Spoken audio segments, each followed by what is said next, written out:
Hey everyone, it is Rob Ryder on August 13th, 2014. And we're going to continue on talking about parishes in the church and so forth. And it looks like it would be really handy if all the parishes or congregations of any Christian denomination consider themselves a 501d and be free. So 501d, IRS 501d, instead of IRS 501c3, 501d, which is an apostolic association. And the mere fact that the IRS uses the word apostolic ought to make you stop and think. And once you stop and think, you might come up with some other stuff, because welcome to the Twilight Zone. So this story, how about we get from where we are today to where we need to be using the IRS and the church hierarchy. And if you've been getting notices of my videos by AOL, I've had to stop that. I think I said it in my last video. Just getting too hard with AOL. They say too many emails and they shut it down. I have to go in and do a basic ask them and turn it back on, and I'm just tired of that. But you can find, if you were to join robcourtofrecord.wordpress.com, that's where these will be posted. And there should be some kind of notice that comes out on occasion, or you just have to check it every few days. My email is courtofrecord@aol.com. And my last video was membership in parish corporations. This is a continuation, and it's still all about the domicile. So what do we got? So, to be a 501d, Apostolic Association. According to the Archdiocese of Chicago, most parishes are considered by civil law as unincorporated associations. And it says, a parish is canonically distinct from the archdiocese as a separate public juridic person. In civil law, a parish has typically been understood as operating as an unincorporated association. Parishes may be civilly organized differently. I say again, parishes may be civilly organized differently. In case you didn't hear it that time, one more time. Parishes may be civilly organized differently. They don't need to be an unincorporated association. So even though in canon law recognizes the parish as a public juridic person, that and your legal person in civil law are two distinct entities. And civil law is going to assume that you're unincorporated association unless you do something to change that. And while it looks like the church has been told to make these parish corporations, because you can find them, they're really set up as 501c's, which is the incorrect, for the best possible use, that is not the correct heading to be under. If this unincorporated association was civilly organized differently into an apostolic association, a 501d, the members of this association would be under the protection of the church, inhabiting a tax-exempt ecclesiastic province, free to spread the gospel message by word and good deed, financed by the common treasury of the universal church, no longer a slave to filthy lucre. We got lots of credit saved up. We just haven't had a chance to get at it. A parish properly formed with lawfully functioning councils, like the pastoral, the finance, and stewardship, whose members have been sworn, who have sworn the oath of an administrator, would be in charge of the temporal goods of the parish, both real and personal, and governance of the parish. That is what the lay apostles are supposed to be doing. But we haven't shown up yet. That guy who's sitting there as your parish priest is really just an ordained deacon. He really doesn't have any power. He's an employee of the church. We can be in the church. We'll see in the definitions how it says a parish is in the church. It's in the particular church, and the particular church is what makes up the body of Christ. These councils should form the local level of hierarchical governance in the universal church, directly under the archbishop. He's acting as the vicar of the pope. Your parish is only once removed from the office of sovereign pontiff, when it becomes inhabited as an association of lay apostles. Church and state are separate societies coexisting in the same geographical territory, each having a separate jurisdiction. One is the body of Christ, the other is a piece of paper, a dead soulless society in which the living interact by way of avatars, juridic persons, or actually legal persons. One is under God's law, the New Testament, and the other is lawless. You are in one or the other society, depending on your domicile. And by changing this domicile, you can leave one for the other. Chances are you're in the lawless society and you would like to leave. Chances are they don't want you to. And since it's a lawless society, anyway, they will lie, cheat, and steal to keep you under their control. That's where we find ourselves. Now, for the record, I had done some videos some time ago called It's All About Elections. I believe there was 3 of them. And in there we go and we look at a lot of documents that should be for elected officials. And it doesn't take long to say, hey, they weren't elected by the election law. And you know what? They didn't take the proper oath. It isn't properly sworn to. It doesn't have the it isn't complete. And they don't have a bond. Can't find their bond. It's just almost like they're not really elected. And of course they're not. What they've done is usurped the organized crime has usurped the de jure offices of the state of whatever society. But they're not elected, they're not appointed, they're usurpers, usurping an office. So they're using color of law and what looks like a legal process but really isn't, so it's a simulated legal process, and those things make it a crime against humanity. International crime against humanity. Right? Forced disappearance of person. All sorts of things that they're guilty of. But because they've allowed themselves to be overtaken by the devil, they don't even know it. They're basically, we got a bunch of possessed people in charge of everything from church offices to government offices to policemen to you name it. Heads of corporations and so forth. It's basically the Freemasons. That's basically what the Freemasons are doing it, and probably the Mormons are helping. The Mormons consider themselves the Jews, the new Jews, and everybody else is a Gentile but them, except the other Jews who are Jews of a different line. And those Jews are in Israel, but they're really not Old Testament Jews. They were all destroyed by Christ. He finished them off 70 AD. Romans burnt the books. Nobody knows who their daddy is.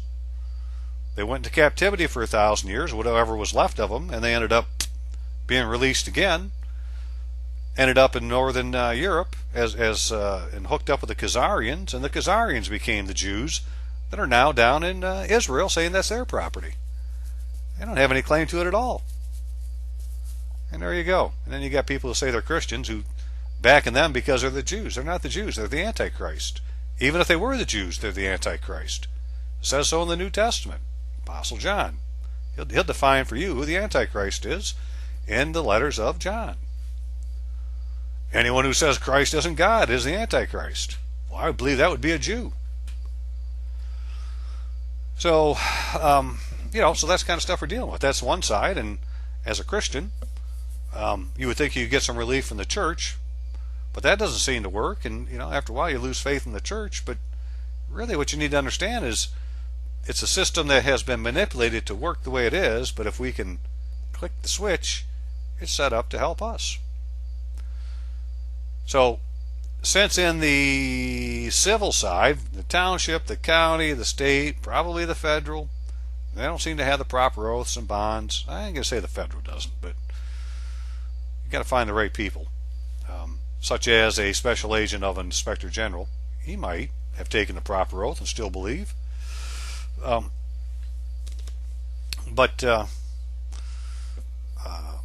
So that isn't available to us. That's just a criminal enterprise. And what should be available to us is the church through a parish council, because a parish council, if its lay members had taken the proper oath and profession of faith, they would be officers in the church. But these secular priests aren't going to let you do that, because it's their job to keep us from claiming our offices in the church as the lay apostle and being in charge of the temporal goods. So let's see what we can do about this, if anything. I showed this last week. Missouri Circuit Court, 22nd Judicial Circuit, City of St. Louis. Cause number 0822-CC07847. You got a bunch of uppercase name plaintiffs and defendants. Those are all their avatars. Those are all artificial persons. But one of them is the Archdiocese of St. Louis. And the other is a particular Polish church, parish. And this had to do with whose property was whose. And as hard as the Archdiocese worked at it, at the end of the day, the courts found in favor of the defendants based on civil law alone. So they kept the building. However, the Archdiocese got in there and they took all the records, which is really the stuff that has the most meaning. So, right, because a baptismal record is evidence of a share into the kingdom of heaven. Everybody who's been baptized got a share in the kingdom of heaven. So, real quick now, there was, at the conclusion of a 2-week trial, including testimony from half a dozen church law experts, the party submitted thousands of pages of exhibits, dozens of deposition transcripts, and several entire books and treatises, as well as historical documents, records dating from the 19th century. Right? They threw a lot of shit at this, and this is the findings of fact from the court. That's what the court believes. The Roman Catholic Church is a hierarchical religious organization. I'd say they got that right. The highest ecclesiastic authority within the church is the Pope. Yep. The Roman Curia is the highest ecclesiastic decision-making body in the church, subject to the rights of appeal to the Apostolic Signatura. Could be, but let's go back to this. The highest ecclesiastic authority, and they didn't talk about that for the Roman Curia. They just said there that the Roman Curia is the highest ecclesiastical decision-making body, not the highest ecclesiastic authority. So, within the hierarchy, the local ordinaries, also known as diocesan bishops, are the next highest ecclesiastic authority. Wait, what did that say? Highest ecclesiastic authority is the Pope. Second highest ecclesiastic authority is the diocesan bishop. Roman Curia, they threw that in there just to break up the sentences so it wouldn't be quite so obvious. But who cares about them? I want to know who the authority is. So if, from an ecclesiastical authority, it goes from the Pope to the diocesan bishop. The Archbishop is the highest authority in the Archdiocese of St. Louis. The Archbishop has ecclesiastic authority to establish a parish, to suppress a parish. He also has authority to reconstitute or suppress a parish. Reconstitute a suppressed parish. Parish pastors are appointed by the Archbishop. All right, a lot being said there. So if the diocesan bishop is the next highest authority, and we're talking about the Archbishop now, there's really nobody between the Archbishop and the Pope, because the Pope gives them all a pallium, that little woolen scarfy thing they wear, whatever the heck that's about, and so that is transferring the power of the Pope to the Archbishop within his metropolitan see. It's the only place he has that power. He's the Pope within the metropolitan see. The Archbishop is. And the metropolitan see, so when they say like the Diocese of Chicago, or they say the province of Chicago, that's what, it's all of Illinois. The province of Detroit, you go to the Archdiocese website for Detroit, it's called the province of Detroit.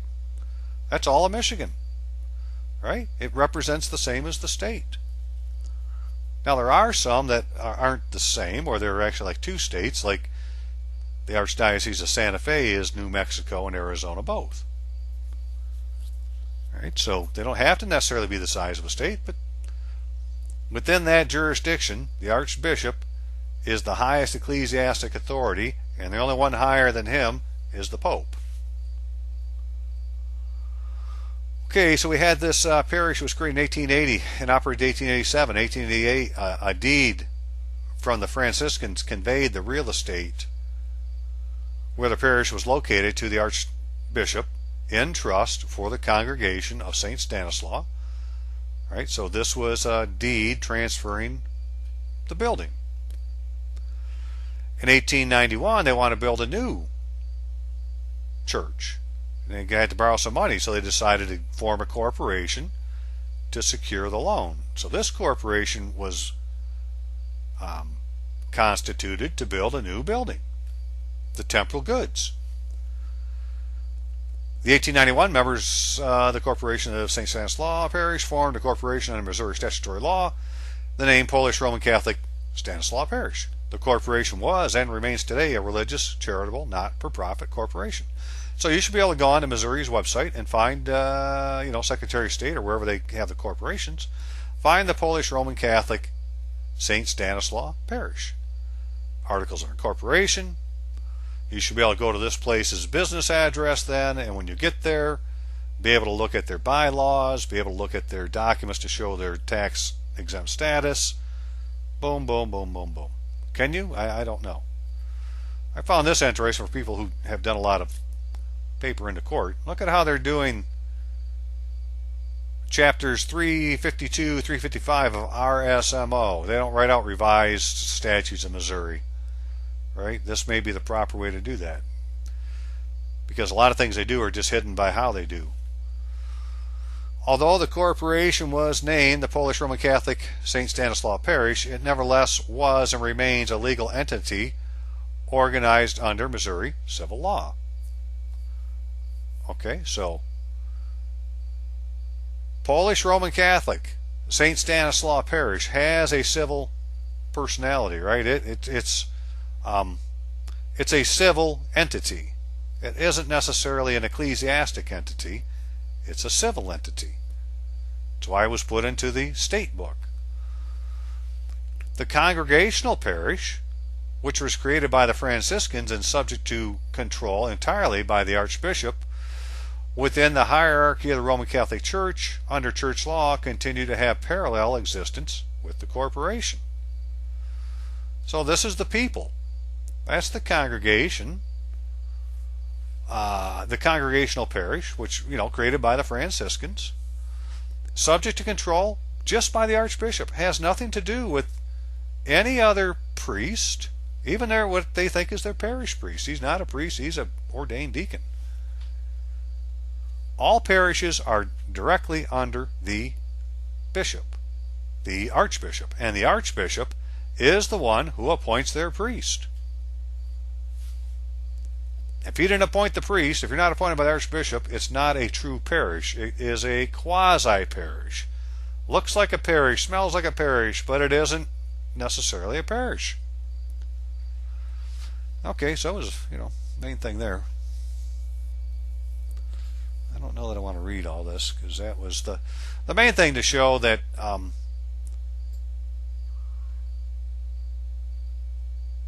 right, when they use the word diocesan bishop, they are talking about what we would consider the Archbishop. I'm going to say the Bishop of the Metropolitan See, the Bishop of the Province of Detroit, the Bishop of the Province of Chicago, the Bishop of the Province of Santa Fe, that guy. Right? And he is directly below the Pope. So a properly formed parish goes from him, or goes from the parish board to the Archbishop to the Pope. And that's what we're trying to get for at least for me, that would be the easiest way to try to get something done, is if that's all the people you had to deal with. Okay. Now, in Chicago, if you this saw the Archdiocese of Chicago.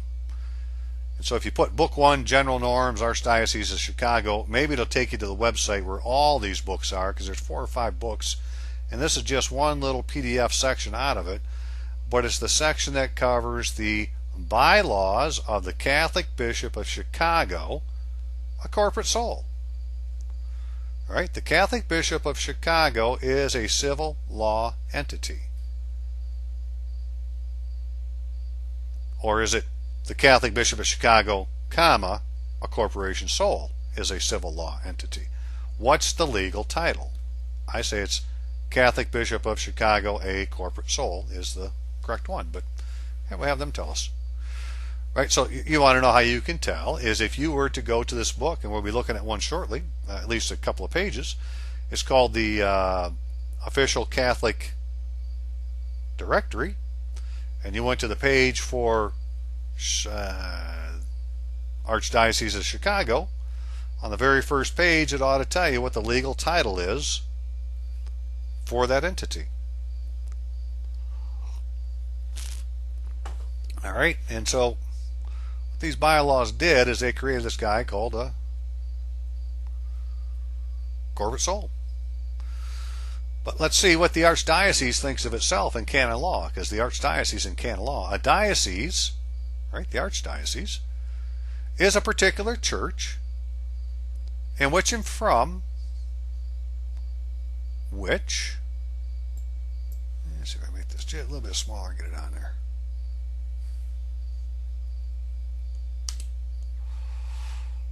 Okay. A diocese is a particular church in which and from which the one and only Catholic Church exists. It is described as a portion of the people of God which is entrusted to a bishop for him to shepherd with cooperation of the Presbyterium, so that adhering to its pastor and gathered by him in Holy Spirit through the gospel and Eucharist, it constitutes a particular church in which the one holy Catholic and Apostolic Church of Christ is truly present and operative. That's what the Diocese of Chicago is, in this case, being the province of Chicago. Right? The diocese is just the people within the province that make up the people of God as far as the Catholic Church is concerned. Bishops are placed at heads of diocese and are constituted pastors in the church, so that they are teachers of doctrine, priests of sacred worship, ministers of governance. Bishop has all ordinary, proper, and immediate power which is required for exercise his pastoral function, except for case in which law or decree the Supreme Pontiff reserves to the supreme authority or to another ecclesiastic authority. In exercising the ministry of governance, the bishop does so with legislative, executive, judicial authority. In particular, the diocesan bishop represents his diocese in all its juridical affairs. So you're going to make the Archbishop of Chicago your attorney by incorporating an apostolic association, within his diocese, with his okay, with his input. Yep. And so this, a portion of the people of God, which is entrusted to a bishop, that's all that a diocese really is. The Catholic Church, by intimate right, is able to acquire, retain, administer, alienate temporal goods. All right? So the Catholic Church is a moral person and it can acquire goods. All right? If a corporate soul can, the Catholic Church can. And those would be considered the common goods of the Catholic Church. Right? So when you join this association, right, those goods are already there from the church. If you decide to leave the association, you don't get to take those with you. That's church property. But you don't have to give them your property either. You don't have to. You can keep private property in an apostolic association. The diocesan bishop has been entrusted with the administration of goods and to fulfill his responsibility with diligence a good householder, providing that ownership of ecclesiastic goods is protected by civilly valid methods.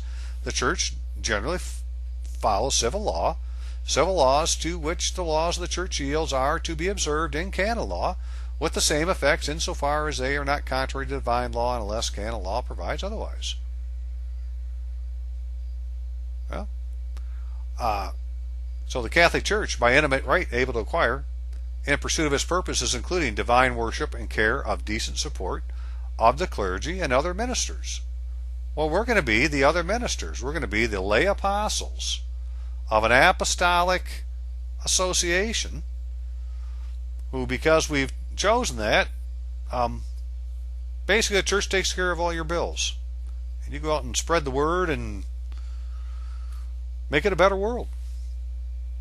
Because the church can be involved in businesses. You can start a business and make free energy devices. Whatever. Right? The thing is, you're not going to be selling them into that society. We're going to keep them in the society of the province, not the state society, so there's nothing they can say. To care for the people of God in the state of Illinois, the Diocese of Chicago was created by decree of Pope Gregory in 1843. 1844, so I'm going to say that what that's saying is in 1843, Pope Gregory is that 16th, I guess, by a special decree, created the public juridic person called the Diocese of Chicago. And if he created that, then he is the founder. All right? He's the president of the board of that civil association. In 1844, the Right Reverend William Quarter was appointed Bishop of Chicago. The Diocese of Chicago was raised to the rank of Archdiocese by decree Pope Leo. The Archdiocese initially comprised the entire state of Illinois. As the Catholic population of the state grew, the Archdiocese was subdivided into create other dioceses. Archdiocese of Chicago is now comprised of Cook and Lake County, Illinois. Right, so it depends on if the Archdiocese of Chicago is a civil law entity. Let's find out.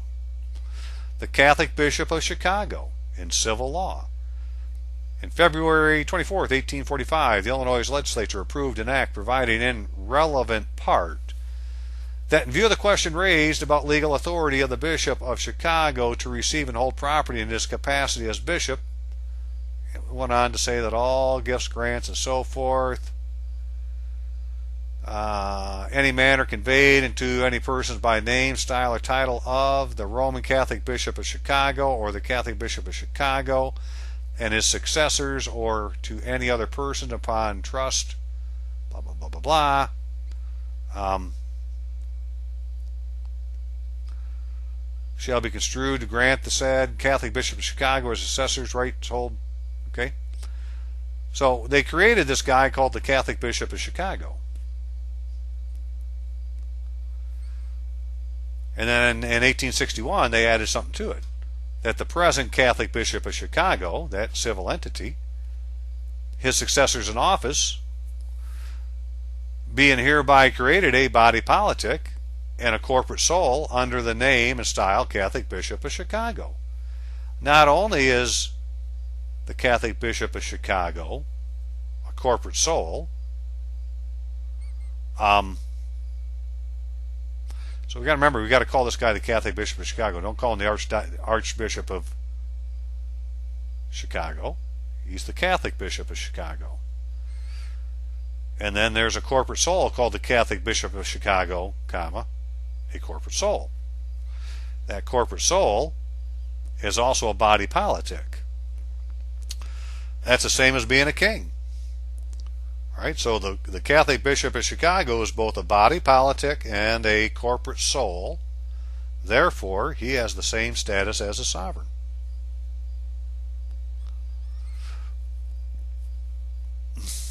The purpose was created before the modern codification. In 1817, the laws of the church were codified and published. The Code of Canon Law now expresses the canonical relationship among institutions, people, and the church that inform these bylaws. Because they do this more than one way. Not every place has corporate souls. I think there's like 17 states where you can be a corporate soul, incorporate as a corporate soul. They got different ways to get the same end. These bylaws give contemporary meaning to the civil law structure contained in the 19th century acts of the Illinois legislature. They reflect the purposes of government method of operation of the Archdiocese of Chicago as it was conducted in civil legal affairs since its origin, continuing to present. These bylaws express and codify the practices of the Catholic Bishop of Chicago, a corporate soul, the manner in which the diocese holds property, and the manner in which the diocese bishop exercises pastoral role in the civil sphere.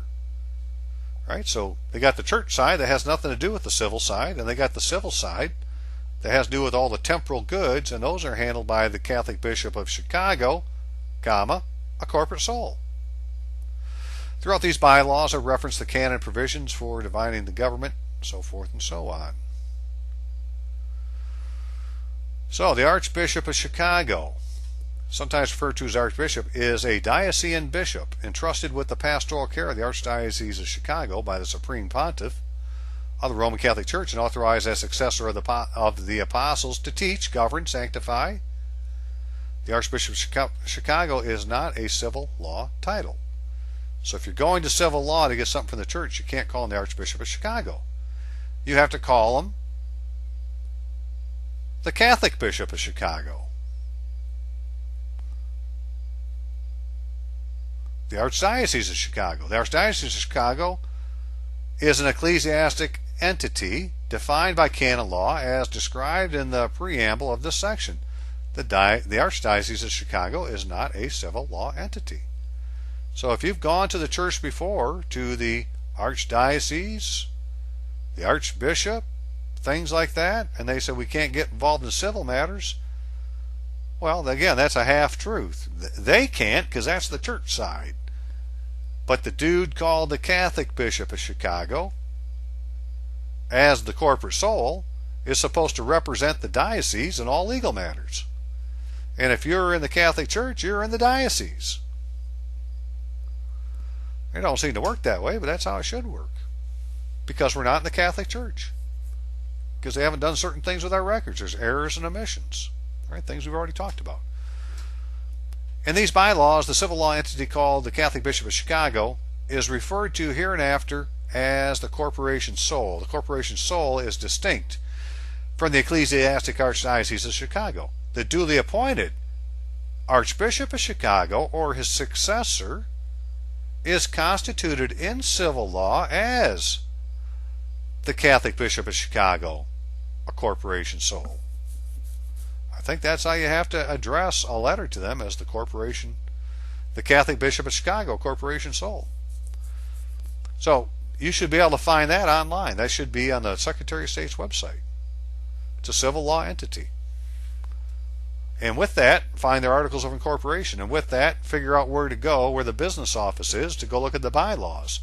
Although we're kind of reading the bylaws right now, they may have some other stuff that we'd like to see.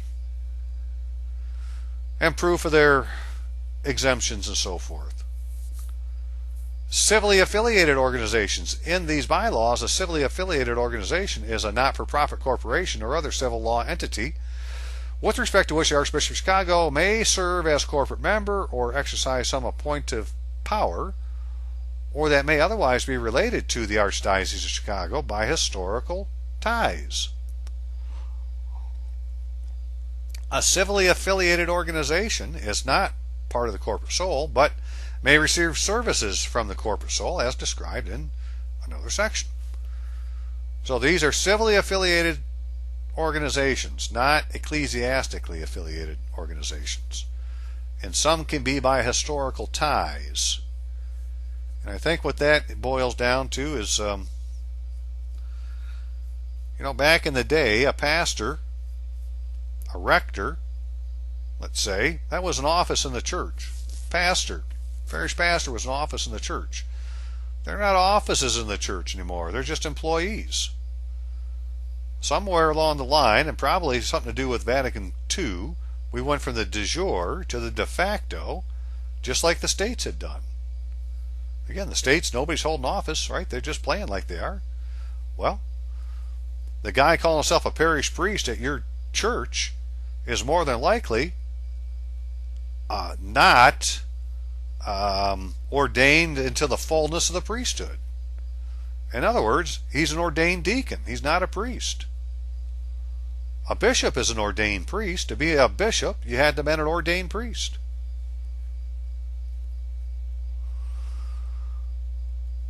Ecclesial function. By these bylaws, ecclesial function refers generally to any legal entity, department, agency, parish, school, health, or social service institution, consultative body, council, or other apostolate, as in apostle, affiliated with the Roman Catholic Church as it is identified in the annual official directory of the Archdiocese of Chicago, which is different than the annual official Catholic directory. This is one for the Archdiocese of Chicago. And so in there is going to be a list of all the legal entities. For the purposes of classification and regulation for tax-exempt organizations under the International Revenue Code, ecclesial functions are listed in the National Association. In the National Official Catholic Directory. They're in there for IRS reasons. For other reasons, you need to go to this official directory of the Archdiocese of Chicago. Each ecclesial function has a canonical relationship with the Archbishop of Chicago and exists in a system of rights and responsibilities that are interpreted and enforced through the institutions of the church. Right? So a parish is an ecclesial function. Apostolates of the Archdiocese. These apostolates would be apostolic associations. But they could be with religious who have taken vows of poverty, which they could do, and that isn't what we want to do.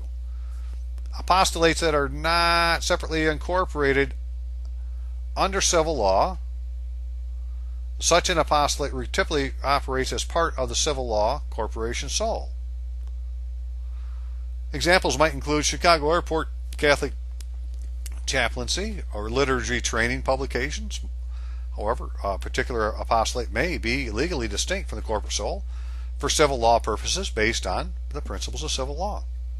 And see, I think we're going to have our own sui juris legal personality. We will be distinct from the corporate sole.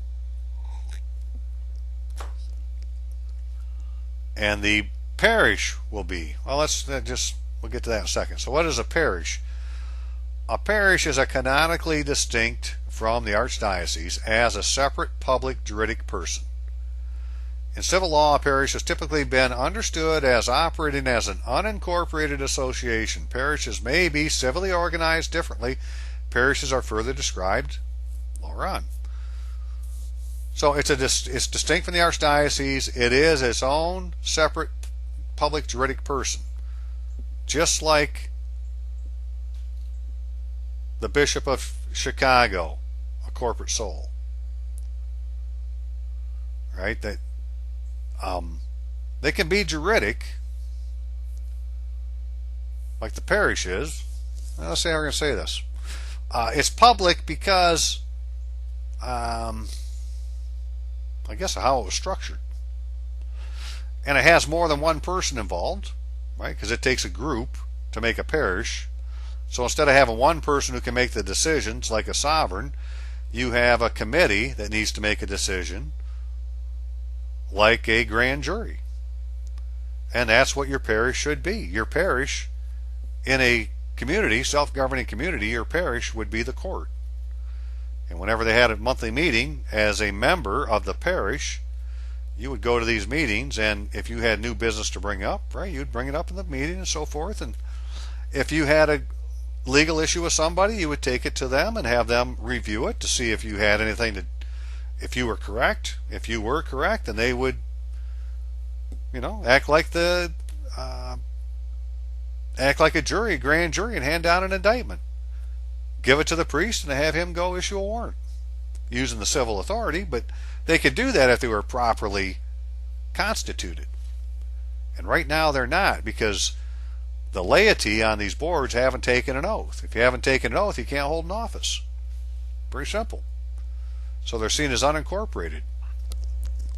nobody's ever taken the time to incorporate the congregational side, the people side of the church.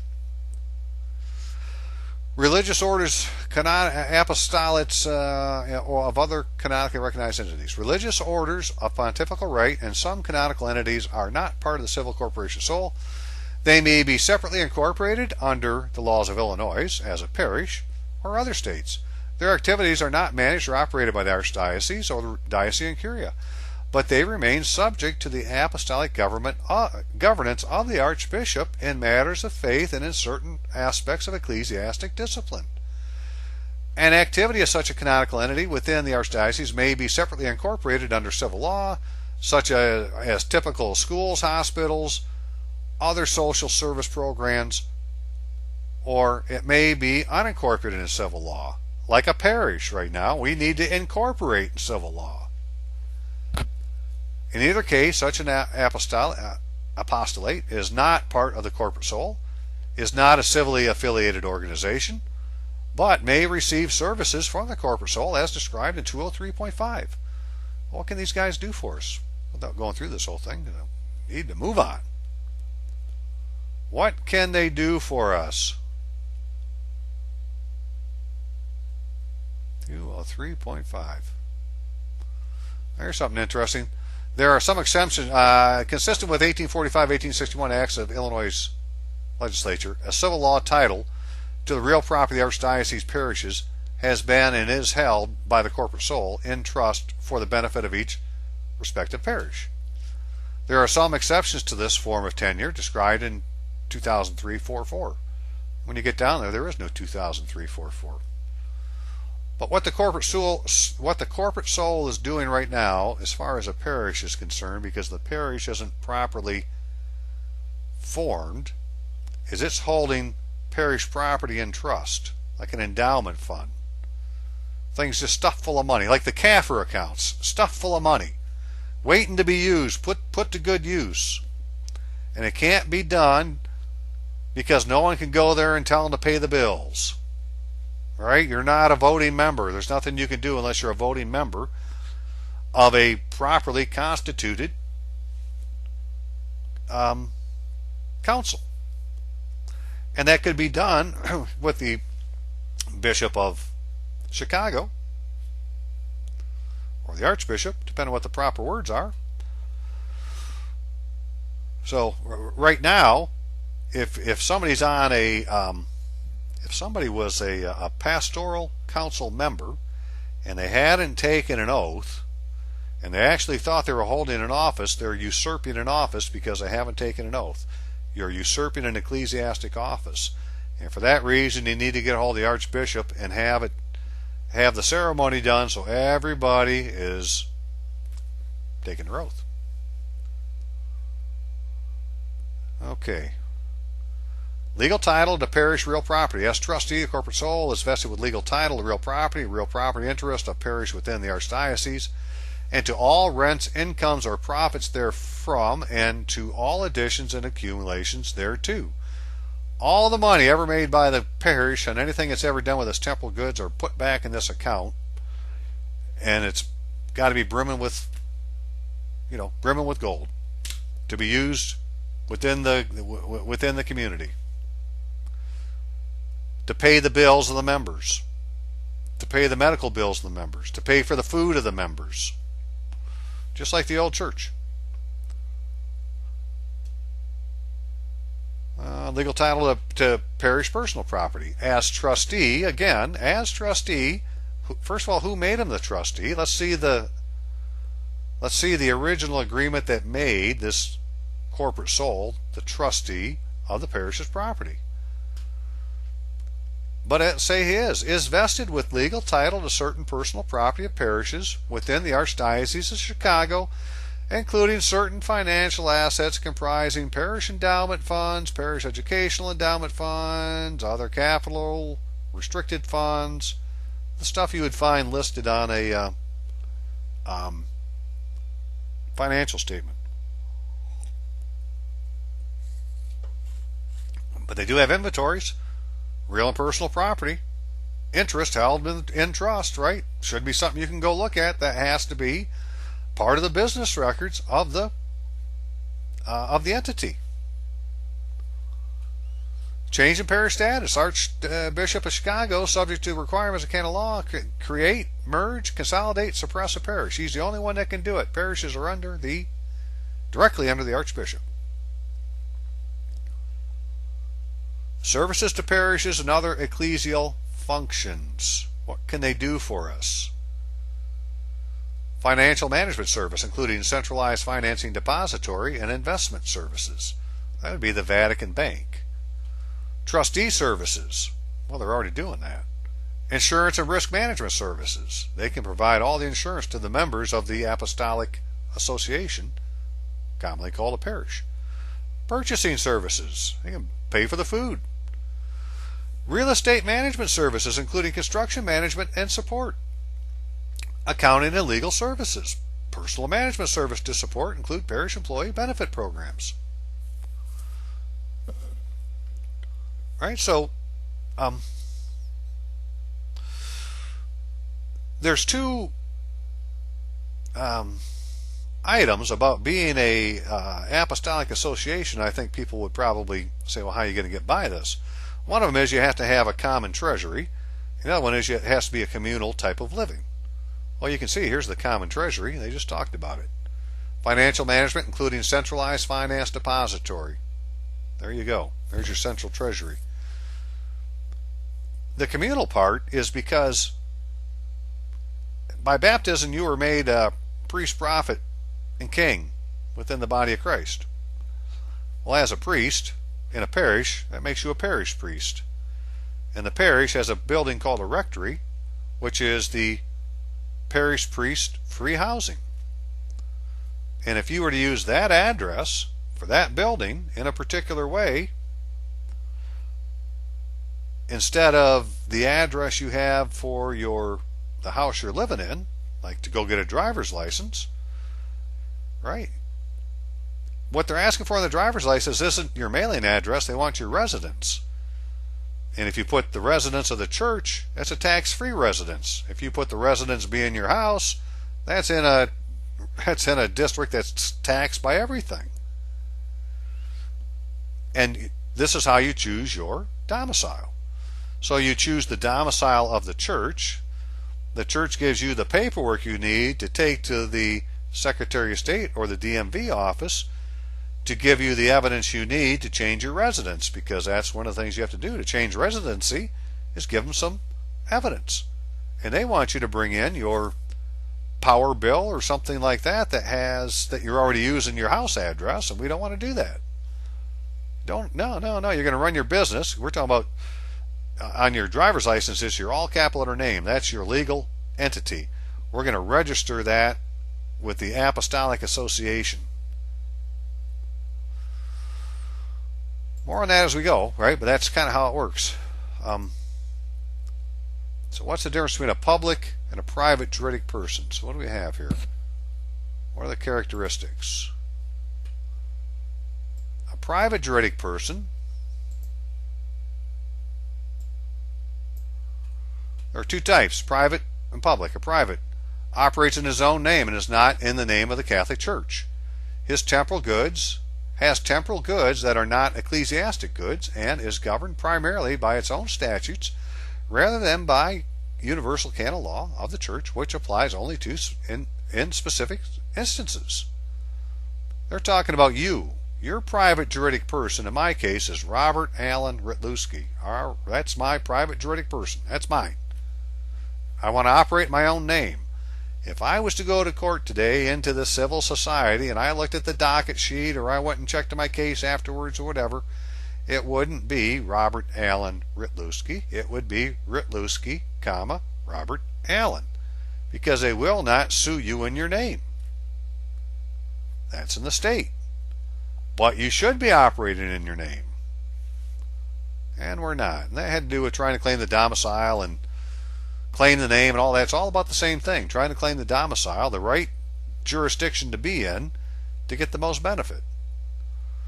A public juridic person operates in the name of the Catholic Church and thus engages the credibility of the church in its activities. Since its temporal goods are ecclesiastical goods, their ownership and administration are governed by prescription of code of canon law. So the public juridic person is the parish, the private juridic person, the parish or the bishop or whatever, but the private juridic person is you. And you're going to have a private juridic person that's part of a public juridic person that has for it a public juridic person, civil person, that has the status in civil law of a sovereign. Both body politic, corporate soul. Okay, what else did I want to show you? Okay, so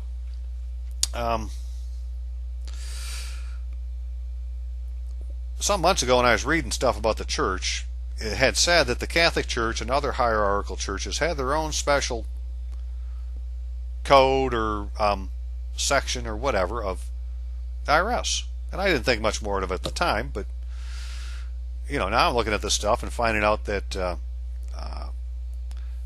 because Patrick in Arizona had found a church in Glendale, Arizona, and actually found their articles of incorporation on the Secretary of State's website.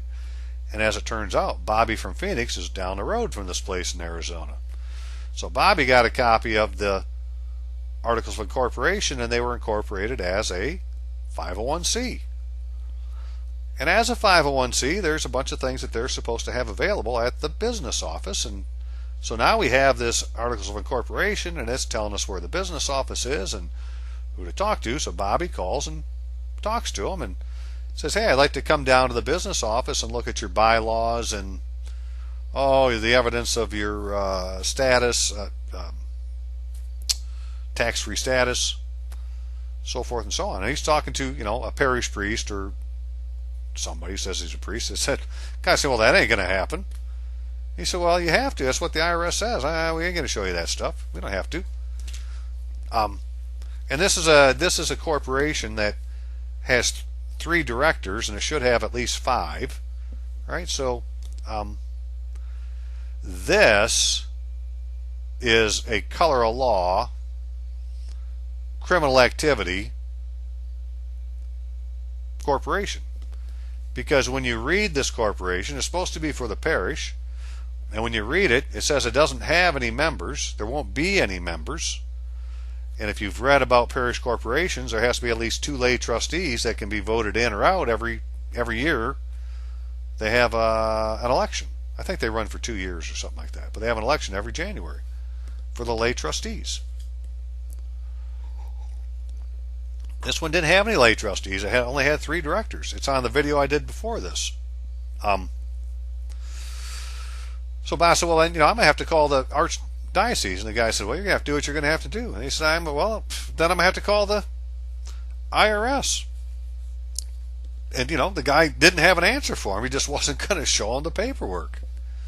And so we haven't gone any further because this isn't about trying to fight with them right now, saying, okay, this isn't the door, go to the next door. My point is, they're supposed to be, apparently, tax exempt as a 501c. That's what their paperwork is for. As it turns out, the United States Catholic Conference has got a group ruling from the IRS for 501c's. And so this ruling says if the organization shows up in the official Catholic directory, then they're in the blanket covering of the tax exemption that the church has had with the IRS since the inception of the IRS. And every year they get this letter. If you're not in this book and you're claiming to be a 501c, well, then you have to get your letter yourself from the IRS.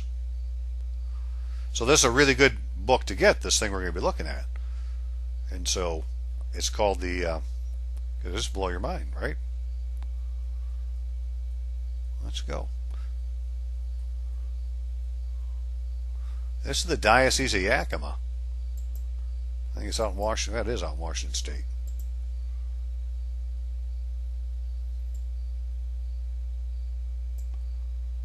And on the very first page, established June 23rd, 1951, square miles, comprised of these following counties. Legal title, corporation of the Bishop of Yakima. What? The legal title is the corporation of the Catholic Bishop of Yakima. However, they call it the Diocese of Yakima. Well, that means the Diocese of Yakima is a DBA, doing business as, or a trade name, a foreign trade name. I don't know, but it isn't the legal title. The legal title is, this is a corporation. And this is why you don't go to the local diocese, because it's a corporation. Corporation of the Catholic Bishop of Yakima. For legal titles of parishes and diocesan institutes, consult the pastoral office. That's what we're interested in. What's the legal title of your parish or these other offices? But what they call the pastoral office then, pastoral office also known as the chancery. And just so you see, we got a street address, a street name, a town, two initials for the state, and a zip. Okay?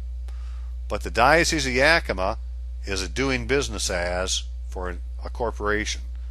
It might as well be Coca-Cola as a corporation doing business as the Diocese of Yakima. It would be interesting to go to the Secretary of State's website for Washington State and find Corporation of the Catholic Bishop of Yakima and read and see where it says the business office is and call and see about getting the documents they're supposed to have because they're a 501c corporation and go down and see what they have to say. That's what some people like to do. I'm not going to do it, but it'd still be interesting. So, this is what else is interesting. These are diocesan offices here, these first few pages, right? And you will notice that Monsignor John A. Ecker, Reverend Mario A. Salazar, Lawrence T. Riley, all the names are in uppercase. They're all in uppercase, right? That is somebody's artificial person.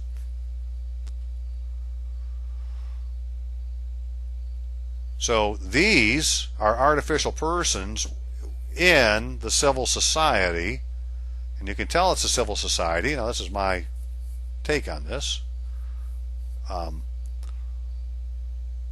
Right? They got the street number, street name, the city, but now we don't have the state.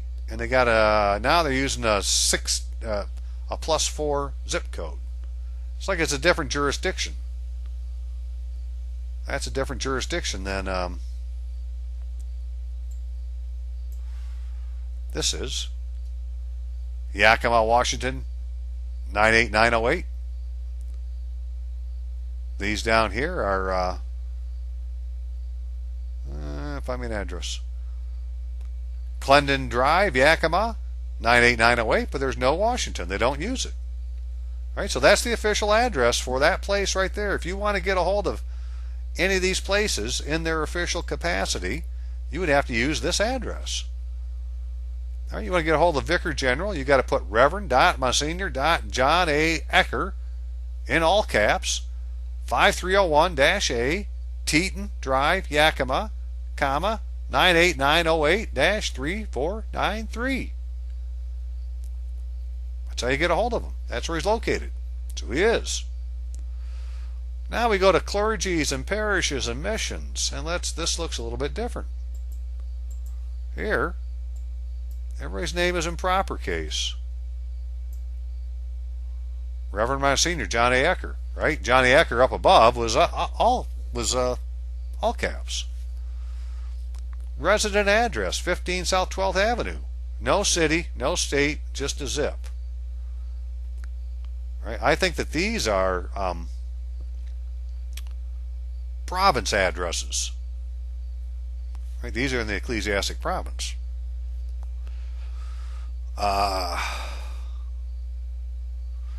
And the interesting thing is, see, it gives the residence address, right? So this is actually the address to the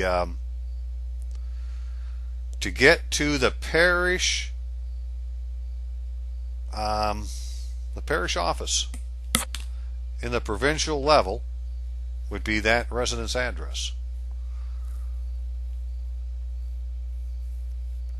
Catholic Student Center, 801 South 16th Avenue. Again, as you can see, they don't use any cities or states.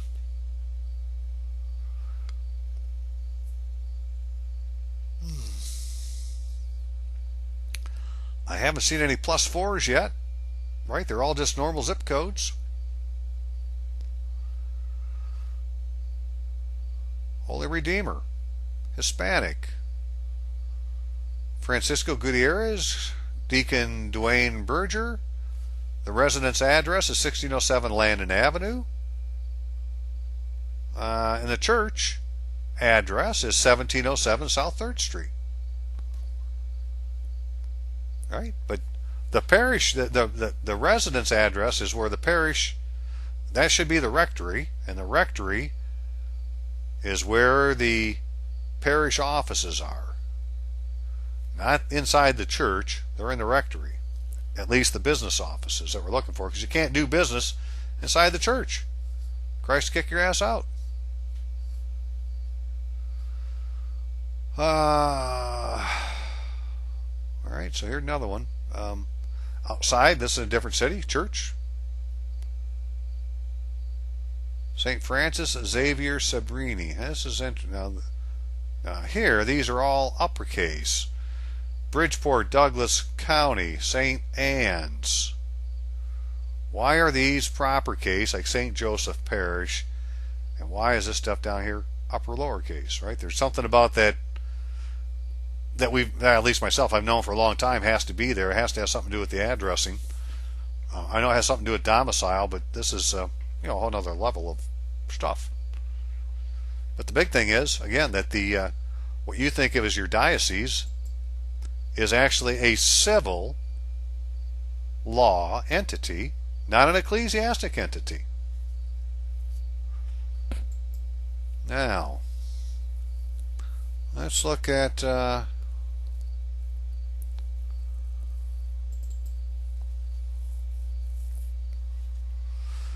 unincorporated association. What happens legally speaking when a group of people get together and decide to perform some task without filling any legal paperwork or establishing any formal legal structure? Whether they know it or not, they have formed an unincorporated association. An unincorporated association means an unincorporated group of two or more persons joined by mutual consent for a common lawful purpose, whether organized for profit or not. They didn't file any legal paperwork. If you want to be a 501d, you got to file some legal paperwork. Let's see what that looks like.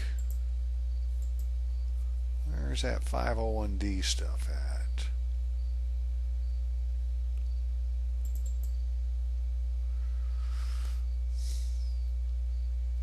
Okay, this is Apostolic Association from the IRS stuff, and this is talking about if you were an agent who's going to do an examination of an apostolic association. All right, so this describes the requirements and procedures for conducting an examination of an apostolic association or corporations. 501d provides exemption under 501a for a specific type of communal organization. Bingo, needs to be communal. What makes it communal? Having a community center, getting together for dinner once in a while. That makes it a community. Not sleeping in the same house, right? You live in a community right now. You're a member of a community. You're not all living in the same house, but there needs to be a common place where everyone is going to say, yeah, this is where we meet, this is where we do our business at. That's what makes it the community center. The parish. All the organization's property is owned in community, and each member, upon leaving the organization, is entitled to no part of the community assets. Now, because we're talking about the one holy Catholic and Apostolic Church. When you join the parish, really that's what you're joining, is the one holy Catholic and Apostolic Church. And so that entity has lots of property, right? It's community property. It's for everybody. You want to go to the Vatican City and go look at stuff, you go right ahead. You do whatever you want. You're not taking it with you. No, you can't have your own church. Those are our churches for the communities. That's our property. You can have your property. We're not going to take your property. This is church property. And this church has businesses, and these businesses generate a profit. And that profit goes to the apostolic associations to pay off the bills of the members of the apostolic association. So we, in this tax-free environment, should be running businesses to bring profit into the church, the community pot, to help everybody. It isn't how much you have in your bank account, right? What matters is what you can sign your name for, and what are you going to do with it? All the organization's property is owned in community, and each member, upon leaving, well, I read that already. The income of the organization goes into a community treasury. That is used to defray operating expenses and the cost of supporting and maintaining the members and their families. That's what the income of the business is for, is to take care of your family. There is no prescribed form to be used by an organization seeking exemption under 501(d). Any form of written application is acceptable. Sounds pretty easy. And then you start reading these things. These are all the things you would have to be a 501c anyways. Copy of the organization papers, the bylaws, code of regulations, assets, statement of receipts. And so somebody's already doing this for the parish. We're just going to change the organization, change the forms the paperwork or the information goes on, allow the people that are members to use a particular address as a residential address, taking them out of the taxable state and putting them in the non-taxed province. Whether the members may own in their own names any real or personal property, right? You can. It just depends on the bylaws. And so we have parish bylaws written, and I'm sure this has already been done. It's just nobody's implemented it yet. They already have this shit written. We just need to approach the right person the right way, say the right words, and it's all done. The requirements for membership, method of admission of members, the right of members to properly owned at the time of admission. Right? All that stuff is supposed to be in their founding documents, so you can figure out what it takes to be a member, and if you're okay with it, then you can be a member. Oh, the tax court rejected the service position that the requirements for common treasury or community treasury meant the members must take a vow of poverty and irrevocably contribute all their property to the organization.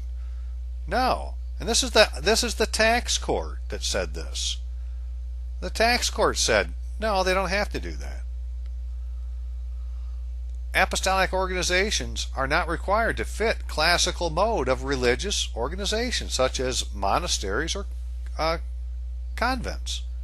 You don't have to give up your property. The only requirement for the exemption are that there be a common treasury, that members of the organization include pro rata shares when reporting taxable income, and implicitly that organizations have religious or apostolic character. Okay, so to report the shares, they're going to have to tell you what they are, so that's no big deal. When they tell you what they are, you put them on your form and send them out. Somebody tell you how to do the paperwork. Sounds pretty easy. It's the only entry, if there is any. And then they got their own forms: a 1065, an 1120 U.S. corporation income tax. Parents may consent to their children membership. If a 501(d) organization is entitled to take some 162 deduction for food and medical care it provides for its members. So they're supposed to do all this stuff, and then failure, this is on the part of the organization, Failure to make these documents available for public inspection may subject the organization to a penalty of $20 a day. For each day there is a failure to comply, up to a maximum of $10,000. So for $10,000 a year, you never have to show your books to anybody. Form 1065, properly filed by Apostolic organization, indicate that they would be exempt under 501D. On the Form 1065 are not subject to a TEFRA procedure. All right, so they do it right, they're not under that either. Anyways,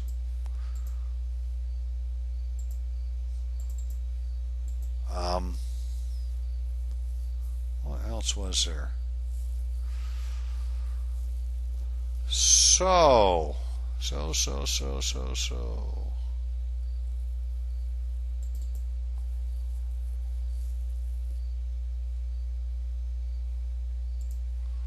Go back and look at one other thing.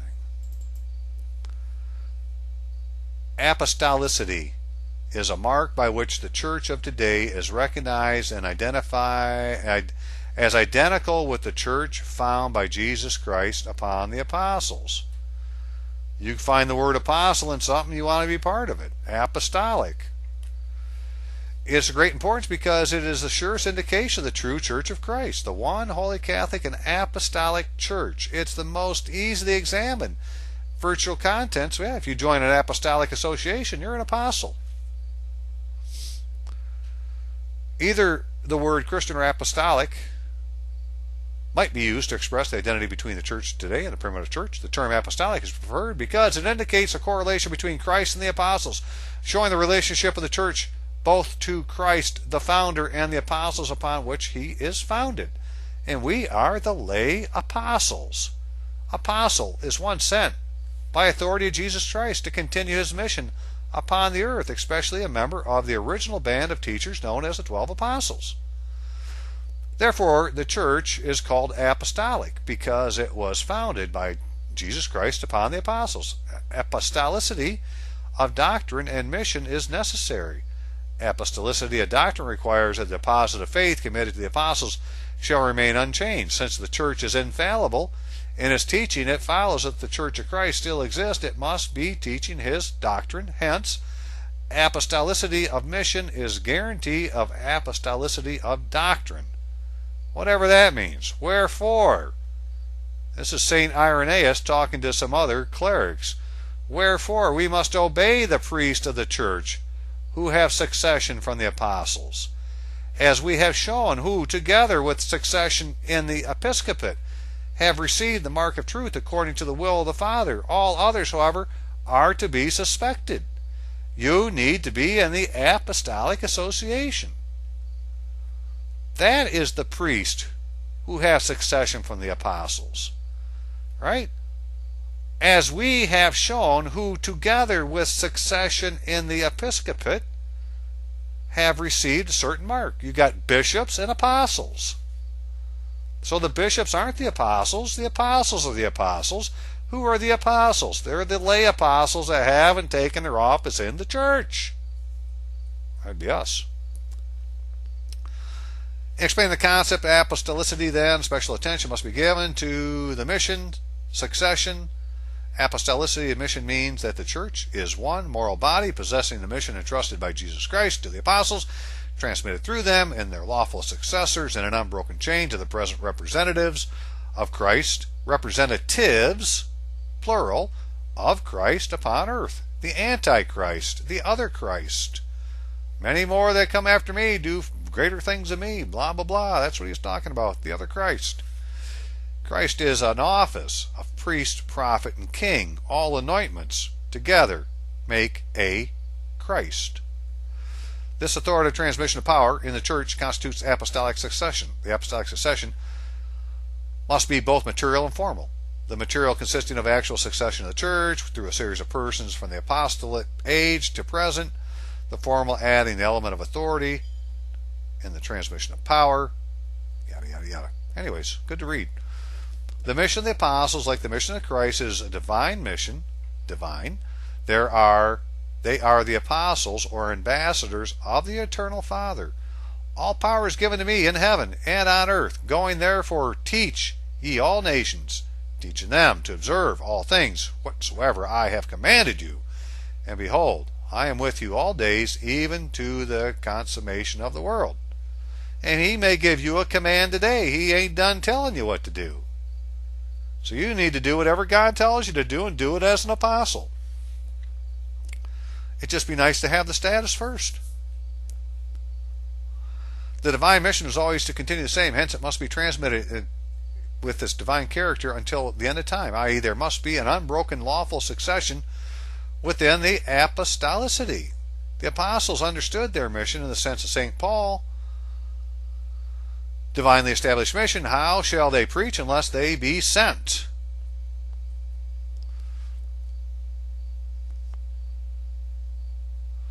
That the church, which is apostolic, must be presided over by bishops who derive their ministry from the governing power of the apostles. Right? You're the apostles, and the church is going to be presided over by bishops.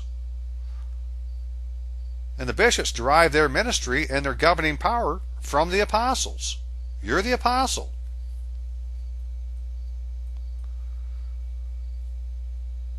Okay. So here's an example of an apostolic society of apostolic life. It's called the Oratory of St. Philip, Neri. Right? It's Catholic priests, lay brothers who live together in a community, bound together by no formal vows, but only with the bond of charity. They are commonly referred to as Oratorians. This congregation of the Oratory should not be confused with the French Oratory, a distinct congregation. The Society of the Oratory of Jesus, founded by somebody in 1161 in Paris. They got their own. It's called the Congregation of the Oratory. If you were part of the Congregation of the Oratory, you would be in a society of apostolic life, which is an apostolic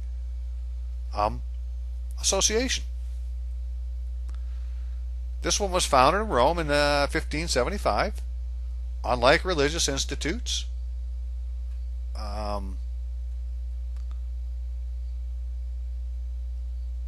the Oratory is made up of members who commit themselves to membership in a particular independent self-governing community.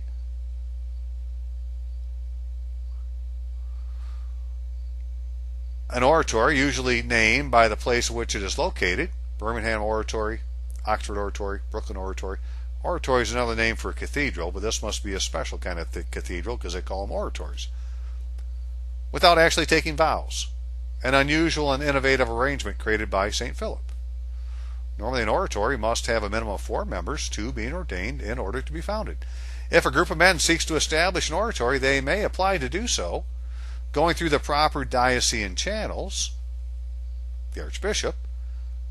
During the process of formation, a member or members of a well-established oratory resides in the community to facilitate every aspect of the proposed foundation. Okay, well, this is for, Catholic priests and men. And they call it an oratory. Well, let's call it a parish and make it for Catholic priests and men and women and children. And have these guys who already know how to do this come and facilitate doing the paperwork.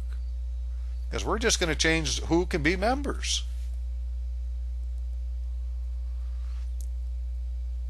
Right? Oratories are not bound by the rule of prayer in common, although this is something the Oratorians consider important, and they commit themselves to praying together at least twice a day and having one communal meal, which is usually dinner. So you got a bunch of people get together for dinner. They pray before dinner, pray after dinner. That made them a community. The church is paying for the meal. It's a good life, right? Go buy some fish. Some oratories are specifically connected with parishes, and thus its members serve as clergy of the parish. Well, that would be good to know and good to go and talk to them. So this is just an idea of what an apostolic association is. They're called 501Ds. I'm not really sure how we can find a 501D specifically. Except I may go look up this today, this group here, because they could be a 501D. Um, but a couple things that are meaningful is in canon law there's parishes and there's quasi parishes, and the difference is one is recognized by the diocesan bishop and the other one isn't, or one has been created by a diocesan bishop and the other one isn't. And the diocesan bishop is the archcardinal, or is the archbishop. Kind of lost where I was going with that. So, anyways, I know where I was going. So now we have this thing called chapels, and chapels, of which an oratory is a type of chapel, they could just be for praying, or they could hold mass in them. It just depends. But chapels are constituted by the diocesan bishop or the pope. They're the only two people that can the only two offices that can allow a chapel to exist. And if a chapel exists, then the priest of the chapel was appointed by the diocesan bishop. And so, and a lot of what we think are parishes, they're quasi parishes, and the people in them offices are secular priests, and they're doing it for a paycheck. And what we need are the brothers who are in the church, who are servants in the church, which is why the Pope is a servant of servants. I think you're going to find that all archbishops are members of some religious order, like an apostolic association, but they took a vow of poverty. That's why they're servants, right? They gave up they gave up all their property to go into the church. They became servants. We haven't given up our property to go into the church, and it looks like we can go into the church as an apostolic association under the direction of the diocesan bishop, who's going to be the legal representative of your civil juridic persons after that. And I think you'd stand a pretty good chance of being kept out of the other devil worshiping pagans jurisdiction. So, okay, more on this as we go. I'm just trying to keep up with what's going on because it changes so fast. But that's where we're headed now, as we're trying to find out if there's, send a simple question to the archdiocese, to the email, simply asking, are there any parishes that are now formed as apostolic associations? And if so, where are they located? You'd like to be a member. If not, how do we form one? I'd like to talk to somebody about it. We'll see what they have to say. But that would be better said and done, because we're talking civil. If we went to the civil corporate soul of the right, that's recognized in civil law, because we're trying to do it in civil law. So it's not the Archbishop of Chicago, it's the Bishop of Chicago. Now, whether it's the Bishop of Chicago a corporate soul, we're going to find out. That's why I'm hoping some church people watch this and say, hey, I can fill you in on the inside of how the church works, because I really don't know how it works. I can look at a piece of paper and say, well, this isn't lawful. Right? This is color law, simulated legal process. Hey, we ought to charge them with the human rights violations. That's what I can do. Right? I really can't tell you all the ins and outs of the church. And so, if you can help out, please do. Hope to hear from you soon. We'll see ya. Bye.